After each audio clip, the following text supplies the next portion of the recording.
Oke, selamat malam semuanya. Ya, ini FTK edisi 22 November 2022. Seperti biasa, malam ini kita akan memberikan update market IHSG dan saham-saham yang sudah masuk di kolom komentar FTK edisi 21 November 2022. Terima kasih, ini cukup banyak ide yang masuk. Silahkan apabila ada saham yang menarik lainnya, Bapak Ibu bisa masukkan di kolom komentar FTK edisi ini, edisi malam ini. Ya, isi di kolom komentar saham apa dan kenapa saham tersebut Anda pilih. Kita langsung mulai saja agar durasi tidak terlalu panjang. Kita mulai dari IHSG seperti biasa. Hari ini IHSG kembali gagal menguji resist 7100. Untuk saat ini memang kecenderungannya masih menguji resist. Semoga besok diuji lagi sesuai dengan stock call. Seharusnya dalam waktu dekat ini IHSG bisa memecahkan resist konsolidasi ini. Baik, kita langsung masuk ke pembahasan saham saja. Yang pertama, analisa TAPG buat investasi. Baik, kita coba cek TAPG. Triputra Agro. Ya. Ini saham emiten CPO ya. Kita lihat dari fundamentalnya terlebih dahulu. Secara pertumbuhan dalam beberapa tahun terakhir pendapatannya konsisten mengalami pertumbuhan positif. Utamanya terjadi akselerasi di 2020 sampai dengan 2021. Kemudian untuk laba operasionalnya ya, pertumbuhannya cukup baik di tahun 2020 sampai dengan 2021, kemungkinan karena disebabkan oleh naiknya harga CPO, dan ini berlanjut sampai dengan pendapatan neto atau laba bersihnya atau bottom line-nya, di mana mengikuti kinerja di laba operasionalnya juga mengalami pertumbuhan.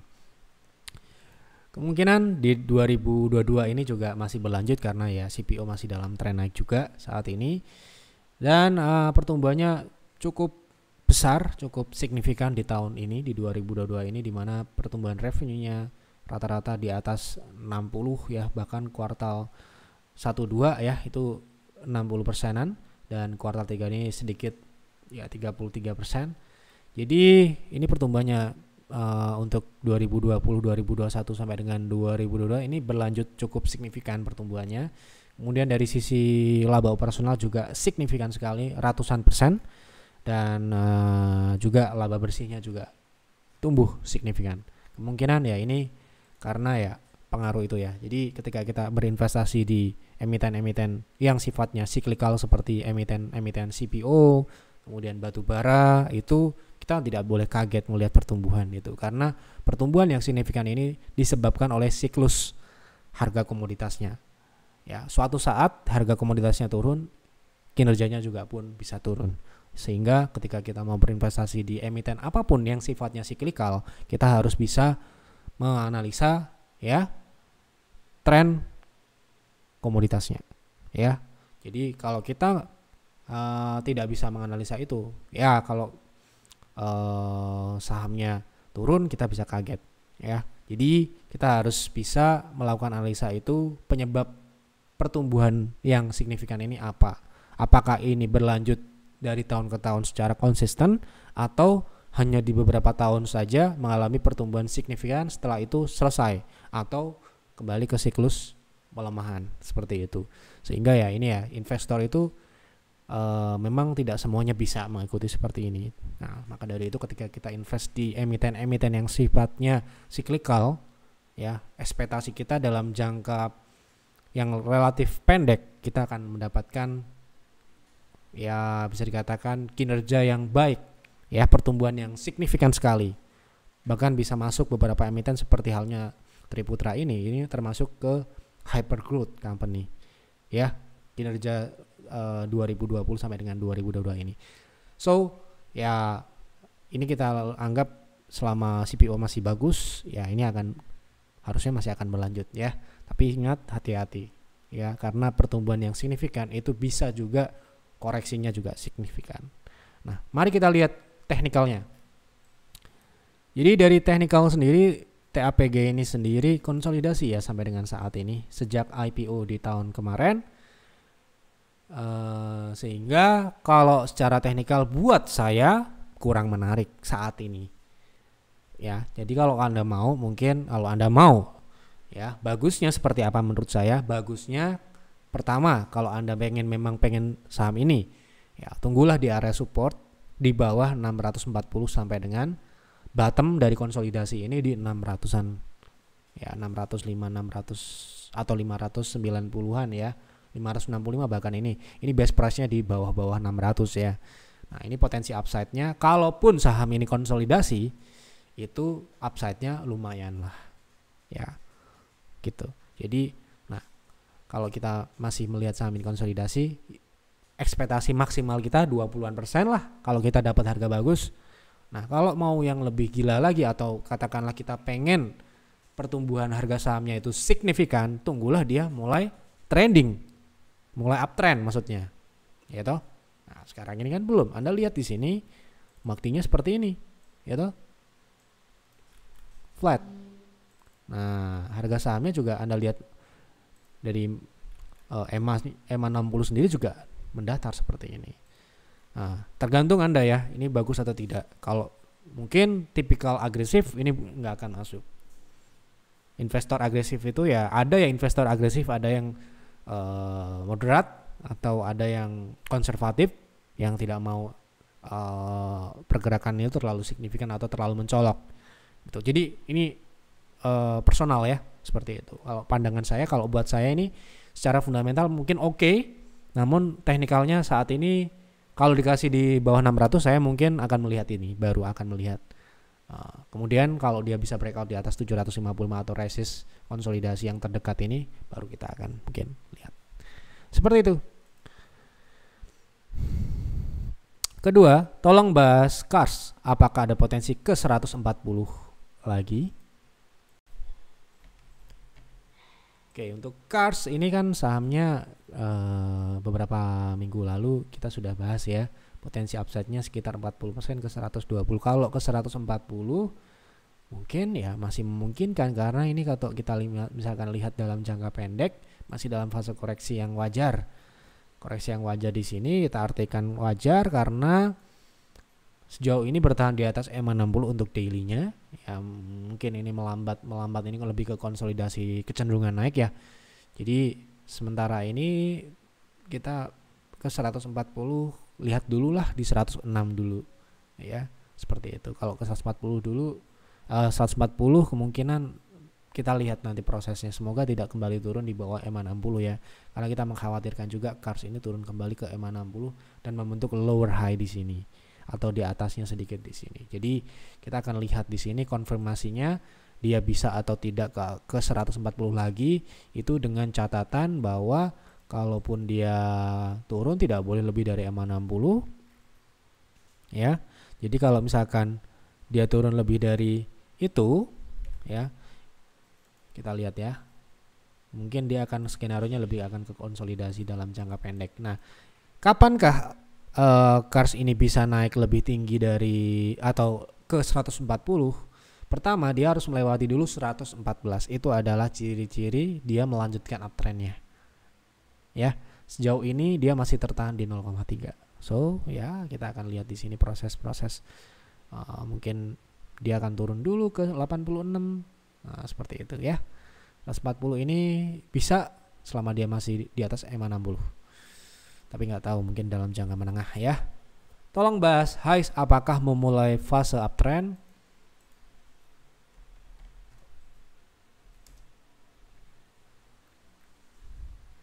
Kita akan coba lihat trennya. Jadi HISE itu terakhir membentuk peak tertingginya di 360-an ini, kemudian cenderung turun koreksi. Ya, ini kemudian ini adalah, jadi saat ini bisa dikatakan memang harusnya uptrend ya, harusnya ini uptrend tapi uptrend yang bisa dikatakan ya uptrend ini sifatnya agresif seperti ini ya. Dia naik kemudian turunnya cukup signifikan dan bisa dikatakan di bawah EMA 60 ini ya. Jadi EMA 60 ini kemungkinan tidak terlalu bisa valid digunakan untuk membaca tren, karena trennya ini bisa dikatakan ini cukup bervariasi. Ini downtrend, uptrend, tapi secara overall dalam jangka panjang ini uptrend. Kita mungkin coba lihat di weekly ya. Nah ini weekly ya. Weekly sendiri untuk high sendiri ini mulai bergerak di atas EMA 60 ya. Ini menandakan tren yang naik ya. Dan kalau kita lihat dari koreksi yang terbentuk sejak membentuk peak di Juni, ya ini sudah terpatahkan, sehingga ini bagian dari proses. Sekarang ini sedang diuji resistnya, resist terdekat di 250 ini adalah resist yang masih tertahan, menahan harga untuk melanjutkan uptrend. Jadi ini mungkin ada proses pengujian di 238 ya. Tapi ini proses untuk naik sementara ini. Jadi pertanyaannya adalah apakah memulai fase uptrend? Sudah mulai uptrend sejak November awal, tanggal 9.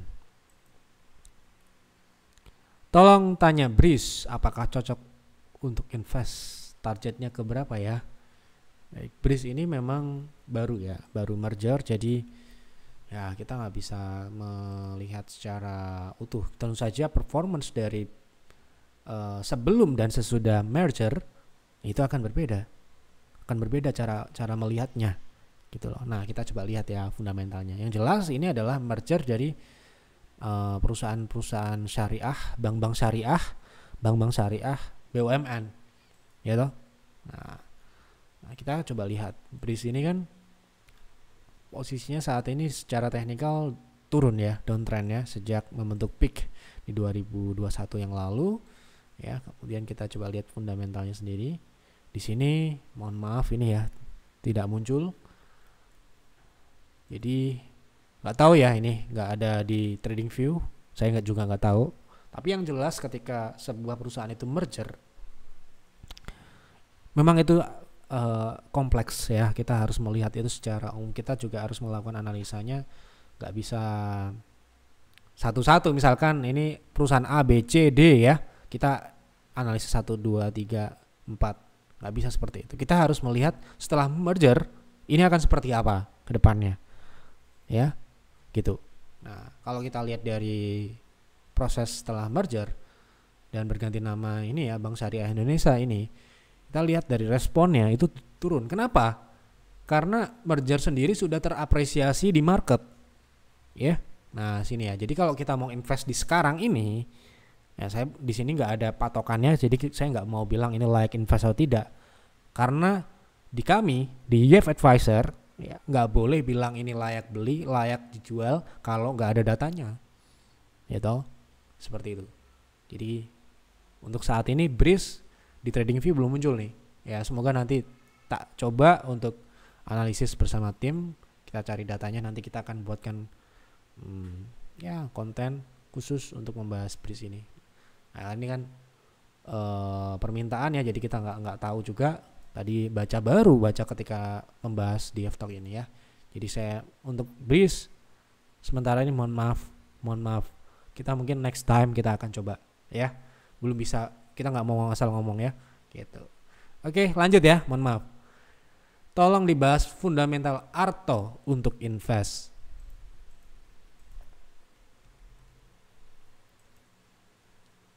Oke. Fundamental untuk invest. Ini juga baru ya, dia bisa dikatakan emiten modal baru karena ini baru bank digital baru beberapa tahun terakhir ini. Kalau kita lihat ya cukup bagus dia perubahannya sangat bisa dikatakan instan pertumbuhannya, dimana pertumbuhan dari tadi asetnya cukup signifikan, dan kita lihat dari kinerja pendapatannya dari tahun ke tahun ini pertumbuhannya luar biasa ya. Ini di 2021 tumbuh 630%, kemudian untuk operasionalnya dari minus menjadi plus, minus 185 bio menjadi plus 10 bio. Nah, kemudian laba bersihnya juga ini ya 86-an ya. Jadi ini ya berarti sebuah indikasi yang baik ya. Nah, kita akan uji ini di 2022. Di 2022 ini lanjut ya. Ternyata ya plus. Jadi harusnya bagus. Nah, sayangnya ya ini. Sayangnya kinerja 2022 2021 ini kemungkinan sudah terapresiasi dengan kenaikan di 2021 yang lalu. Ini sudah ketahuan oleh market gitu ya. Nah, ini sekarang ini sedang koreksi ya. Koreksinya ini juga koreksi yang dalam kategori yang agresif, menunjukkan ini bahwa Arto ini tipikalnya agresif. Kalau fundamental menurut saya kita melihat positif dan negatif itu harus dalam beberapa tahun ya. Ini yang 2 tahun ini teruji baik, positif, ya kan, dan berlanjut. Nah ini memberikan sedikit gambaran kemungkinan ini masih dapat berlanjut dalam beberapa waktu ke depan. Sehingga kalau kita melihat dari posisi harga saham yang sudah turun cukup signifikan dari peak 18.000 ini, sekarang harga 5.000-an, ini membukakan peluang ke depannya kalau pertumbuhan ini bisa sudah mulai mungkin di atas harga market, atau ini kita belum bisa bilang karena memang ini emiten baru juga, pertumbuhan bagusnya itu baru 2 tahun terakhir ini. Sehingga kalau kita lihat dari teknikalnya ini kok mungkin harus tunggu dulu di atas 7.000 ya malahan. Nah, kalau harga sekarang ini mungkin spekulasi. Karena kita nggak tahu di harga saat ini itu sudah ada gap belum dengan fundamentalnya, karena fundamentalnya sendiri juga memang tumbuh sedang harga sahamnya turun. Jangan-jangan kenaikan ini terlalu berlebihan sehingga market menyesuaikan itu juga signifikan gitu kan. Nah, belum tentu nih harganya murah ya, maksudnya dalam artian kalau kita bicara valuasi atau kita bicara gap fundamental dengan teknikal atau harga sahamnya, ini belum tentu ini di harga yang sudah di bawah harga saham yang sebenarnya gitu ya. Bisa saja dia masih bisa turun, misalkan di 3.000 ini ada support juga di 3.900-an. Mungkin ya bisa saja turun di situ. Tapi kalau kita bicara teknikal mungkin bagusnya memang dia kembali paling tidak ke atas EMA 60 ya, di 6.800 seperti itu kira-kira. Tolong bahas Medco, apa masih potensi pullback? Medco downtrend atau uptrend? Nah ini pertanyaannya ya. Pullback itu apa?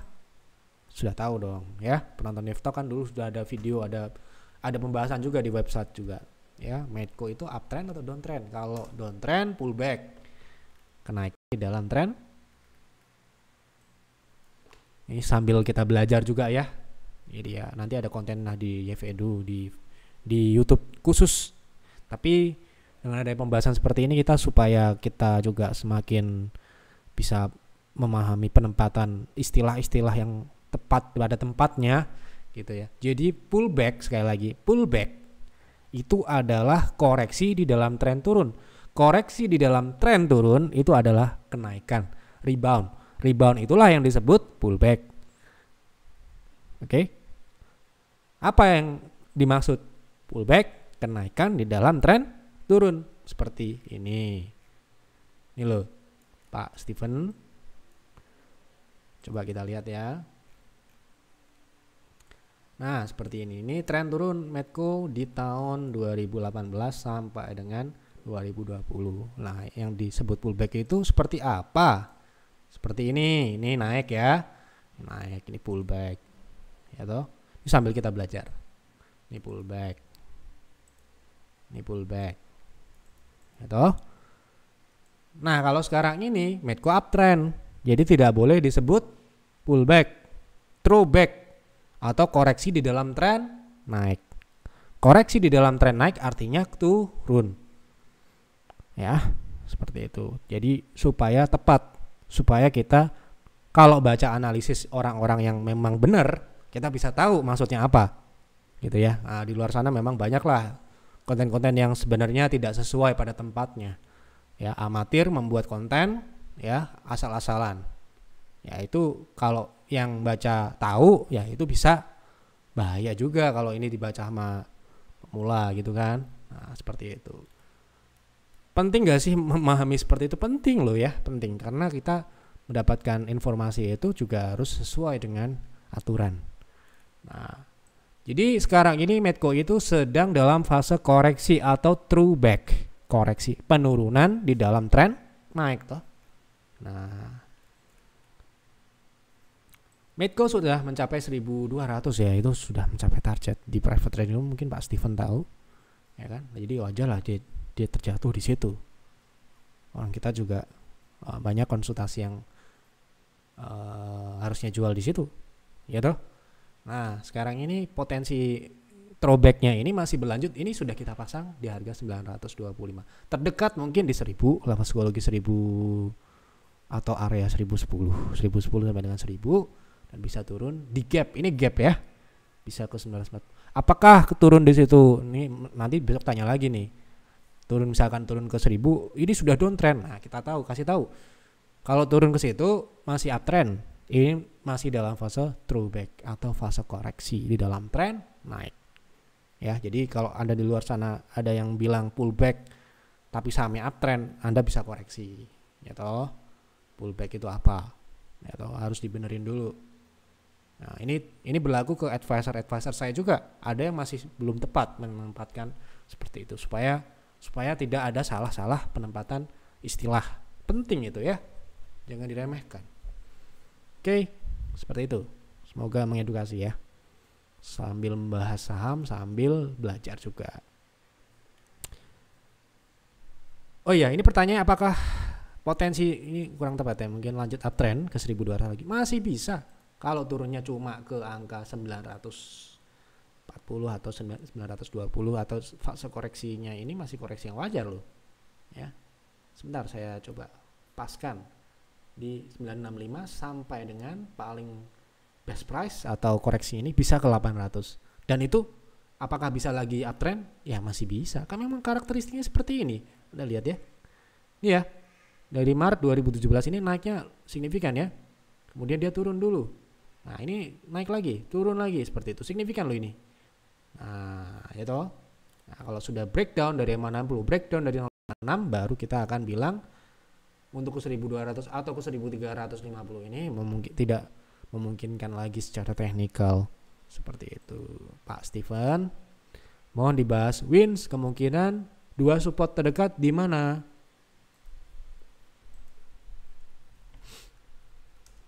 Dua support terdekat. Ini sudah dibahas toh. Kita bersihkan lagi supaya lebih clear. Terdekat ya, support terdekat. Kita coba gunakan daily saja. Ini karena mungkin terdekat itu jangka pendek gitu. Ya. Support terdekat di 340. Satu. Kedua di 322. Seperti itu. Lanjut. Bagaimana ADMR untuk investasi jangka panjang? Baiknya masuk di angka berapa? Bagaimana potensi ke depan?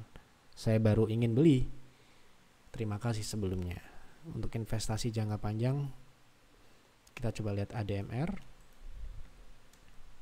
Baru mau masuk ya ini ya. Baru ingin beli untuk jangka panjang. Kita gunakan monthly.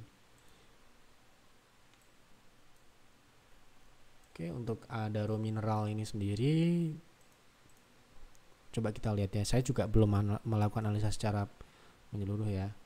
Nah, ini kita lihat secara singkat saja pertumbuhannya ini cukup signifikan terjadi di 2020-2021 terutama untuk pendapatan. Kemudian operasionalnya itu baru positif di tahun 2021 3T. Tapi 3T ya, ingat ya, minus 400 miliar menjadi plus 3T. Ini adalah perubahan yang pragmatis dan signifikan dalam waktu yang sangat-sangat singkat, dalam waktu setahun. Adaro Mineral berarti kemungkinan ini disebabkan oleh nikel. Kita akan nanti coba didalami lagi ya. Saya juga nggak tahu, ini tugasnya intelijen, belum mempelajari secara mendalam. Yang jelas kalau mineral berarti ya non batu bara ya. Jadi mineral seperti nikel, emas, timah dan sebagainya. Saya nggak tahu ini spesifiknya untuk Adaro Mineral ini dia akan kemana. Yang jelas di sini ada satu yang besar di tahun 2021. Kemudian di laba bersihnya juga seperti itu, sama. Dan berlanjut kemungkinan di tahun ini. Tapi ini data dari TradingView sendiri belum lengkap juga ya untuk menunjukkan pertumbuhan dari ini. Lalu kalau kita lihat dari profitabilitas ini cukup oke ya. Kalau kita lihat di tahun 2021 ketika terjadi pertumbuhan yang signifikan, NPM-nya 33%. Kita coba compare ya, melakukan studi komparatif dengan Inco yang juga ya bisa dikatakan perusahaan tambang mineral itu. Nah, apakah itu lebih baik atau tidak. Nah, di sini kita lihat cukup signifikan ya, 30-an% itu. Ya, artinya Adaro Mineral ini harusnya cukup bagus. Meskipun memang baru minus ya. Nah, ini ya kita lihat dari profitabilitasnya ini cukup tebal. Ya, operasionalnya pun menyentuh angka 49, bahkan sempat di atas 60. Nah, ini berarti harusnya bagus. Kalau beli di harga saat ini di area konsolidasi ya, dan ini menurut saya juga kemungkinan masih uptrend. Walaupun ini baru ya, kita belum bisa tracking ke belakang untuk fundamentalnya, dan karena ini saham baru IPO setahun terakhir ini, baru tahun 2022 gitu ya. Jadi memang kalau kita invest itu kita harus bisa juga melihat bagaimana dia di tahun-tahun sebelumnya. Apakah misalkan disebabkan oleh naiknya harga nikel, misalkan seberapa besar ya pengaruhnya. Nah, itu kita bisa kalkulasi ke fundamentalnya saat ini. Kalau kita lihat sepintas tadi bagus ya, mohon maaf ini, jadi sementara ini bagus ya. Jadi harusnya kalau kita lihat koreksi ini pun mungkin belum di harga best price-nya, karena ya mungkin agak susah ke best price. Ke 1160 itu best price ya. Kalau di harga saat ini relatif ya oke lah, 1800 ke bawah ya. Gitu sampai dengan 1500 paling tidak, itu area-area akumulasi ketika dia konsolidasi. Tapi ini mungkin Anda butuh sabar ya, karena ini konsolidasinya masih berjalan sampai dengan penutupan hari ini. Seperti itu. Oke, semoga bicarakan. Ini saya tidak punya banyak data ya di Adaro Mineral ini. Medco average 1085, apakah lanjutan penurunan? Nah, tadi sudah saya bahas ya target koreksinya untuk Medco. Sarannya apakah perlu average? Ya kalau dengan potensi turun ke 900 dengan harga setinggi itu, ya kalau saya mungkin akan cut dulu dan buyback seperti itu ya. Cut loss itu hal yang biasa. Kalau kita belinya ketinggian, kalau kita nggak cut loss nyangkut dong ya. Nah, mungkin bisa sell on strength, kalau bisa profit paling tidak menutupi inilah, karena harga belinya terus terang Medco pembelian di 1085 itu too high ya. Jadi di harga di atas 1000 tuh kita udah nggak beli lagi di PTR. Terakhir beli di berapa PTR ya, kalau nggak salah di 900 PTR ya. PTR beli terakhir di harga 975 itu tanggal 11 Oktober. Di sini ya. 11 Oktober di sini ya. 11 Oktober. Ya, ini sudah di area take profit kita belinya. Nah, dengan adanya potensi turun itu paling tidak di angka 1000, tadi ya 1010 ya. Nah, kemudian bisa juga sampai ke 900 ya. Sell on strength dulu. Kalau ini dikasih naik ya bagus ya, di angka misalkan ada bisa sell on strength di 1100 sampai dengan 1130. Tuh area take profit kalau Anda. Semoga Pak Andi bisa. Mohon bahas BJTM untuk swing momentum bagi dividen di bulan Maret April. Wah, kita agak bingung nih, swing untuk dividen. Ya, mungkin agak ini ya, susah kalau dividen digunakan untuk swing. Kalau swing ya fokus aja di teknikalnya ya. Nah, saat ini untuk swing saham Bank Jatim ini sendiri sudah disupport ya, jadi bisa untuk swing dengan target wave yang masuk akal ini, wave terakhir ini dengan target di 730 itu satu, kedua di 760-an ya, itu mungkin ya untuk swing ya. Tolong bahas saham WIRG, sudah turun cukup jauh, apa sudah ada potensi untuk naik atau bisa turun lebih dalam?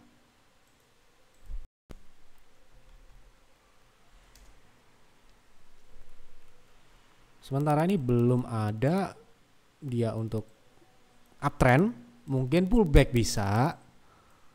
Ya ini turunnya sudah cukup dalam ya. Bahkan di harga IPO-nya ya sekarang ini gitu ya. Jadi potensi pullback itu mungkin ada ke angka 282 tapi belum kelihatan sampai dengan perdagangan terakhir. Hanya saja dia tertahan di angka 218 ini. Jadi kalau Anda mau swing trade di harga saat ini mungkin sifatnya masih spekulasi. Ya, dengan proteksi ketat di harga 216 lah, di satu tick di bawahnya. Kalau misalkan tembus berarti lanjut turun kan, seperti itu. Kalau dia tembus ya ke level psikologis 200. Karena ini saham baru ya, supportnya belum ada, ini level terendahnya. Oke, seperti itu. Tolong bahas Aisyah, ada peluang naik 200 lagi, sudah ada div di chartnya. Div, apakah yang dimaksud dividen? Saya nggak tahu nih ya. Saya cuma nanggep angka 200 saja. Sementara ini masih memungkinkan karena EMA 60 juga masih naik ya, walaupun ini sedikit melambat atau melandai atau mendatar gitu toh. Nah, ini masih memungkinkan kalau bisa naik di atas 180 ke atas, potensinya ke 212. Ini ada upper shadow, kebetulan ini harusnya indikasi yang cukup baik secara teknikal ya, seperti itu. Mohon bahas SMDR setelah stock split, apakah layak untuk investasi?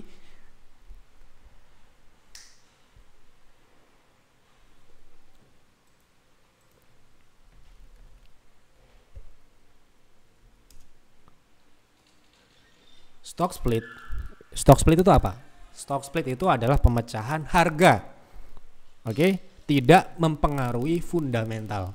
Tidak mempengaruhi fundamental. Sedangkan ketika kita berinvestasi, yang dilihat pertama kali adalah fundamentalnya. Mari kita lihat fundamentalnya terlebih dahulu. Oke.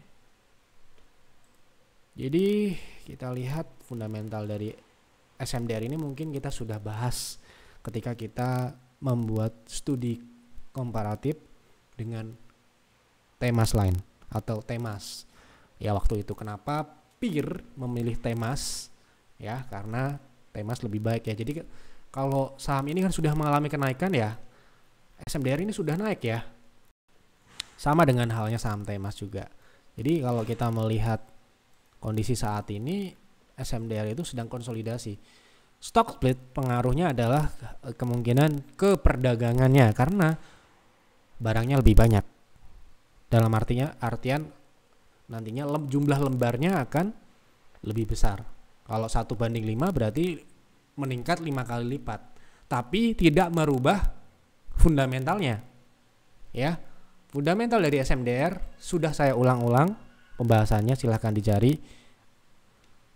Dalam memilih investasi, dalam berinvestasi kita memilih mana yang terbaik kan. Nah, sayangnya SMDR-nya tidak lebih baik dari Temas waktu itu.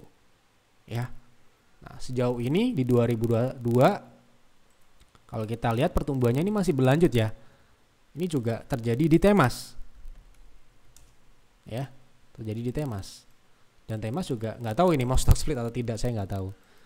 Ya, Temas juga sama, pertumbuhannya ribuan persen bahkan ya.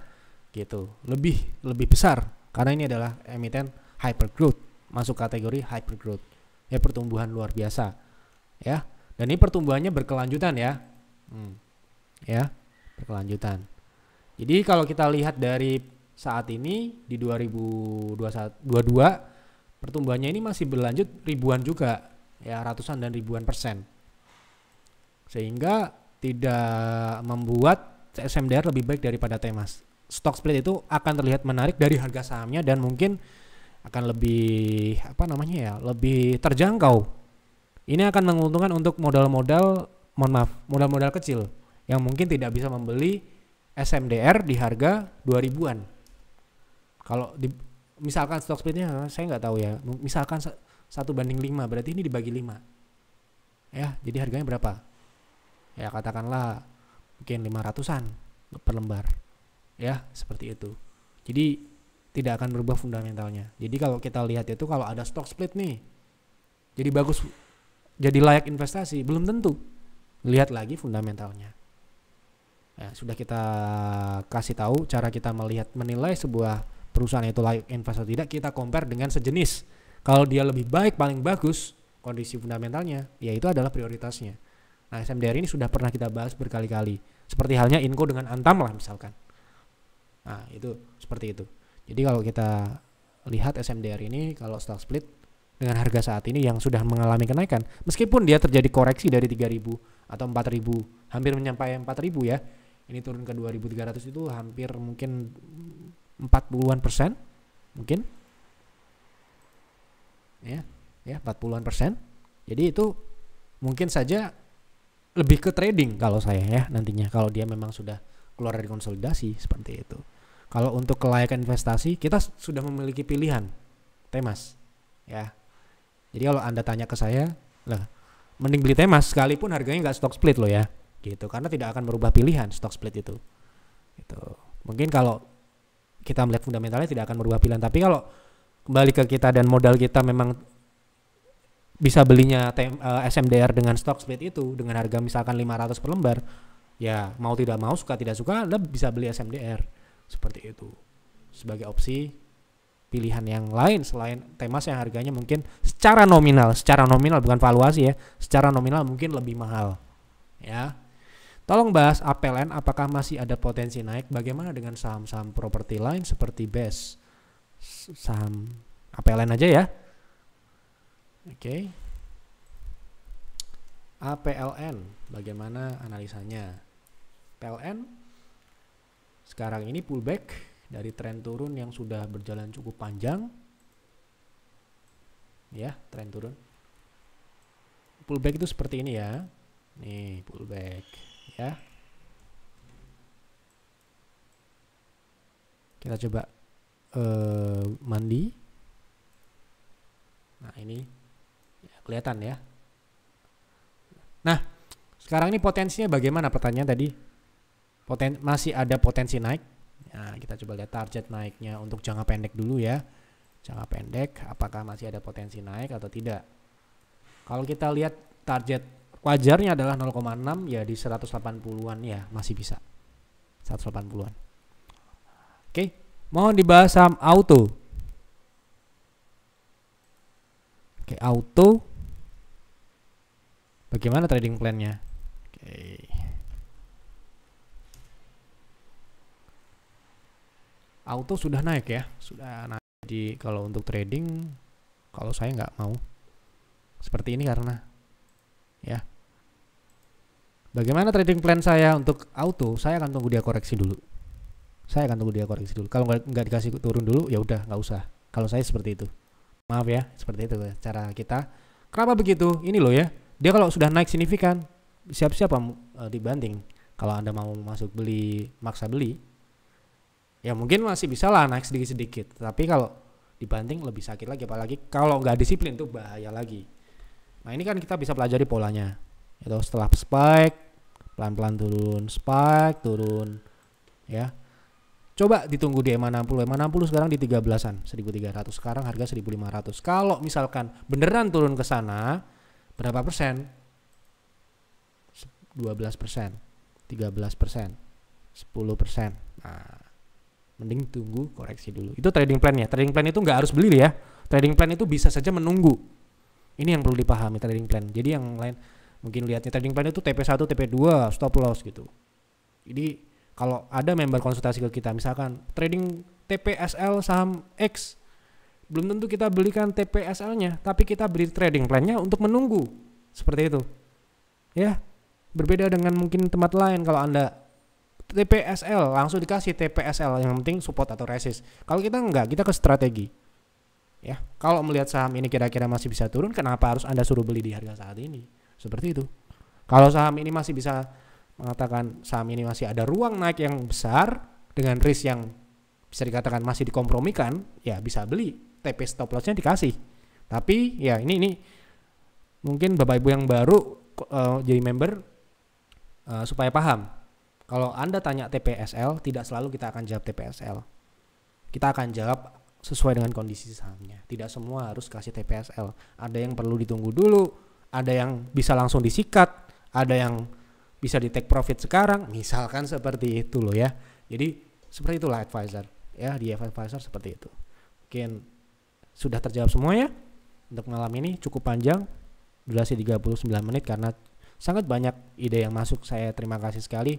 Ada pembahasan selain pembahasan saham tadi juga ada edukasi. Semoga dapat memberikan Bapak Ibu tambahan lagi, silahkan ditimbang-timbang, lihat referensi yang lain ya. Saya tidak bilang saya yang paling benar, lihatlah referensi yang tempat yang lain yang mungkin lebih baik, nggak apa-apa. Anda analisa lagi, buat trading plan lagi, buat investing plan, dan jalankan itu dengan baik ya. Jadikan ya Yeftalk ini sebagai bahan-bahan pertimbangan lah ya, gitu ya. Jangan lupa untuk dukung kami dengan klik like, dengan subscribe, dan jangan lupa untuk komen untuk pembahasan selanjutnya. Saham apa dan kenapa saham tersebut Anda pilih. Itu saja. Mohon maaf apabila ada kesalahan atau kekurangan dalam penyampaian di Yeftalk malam ini. Selamat malam dan selamat beristirahat.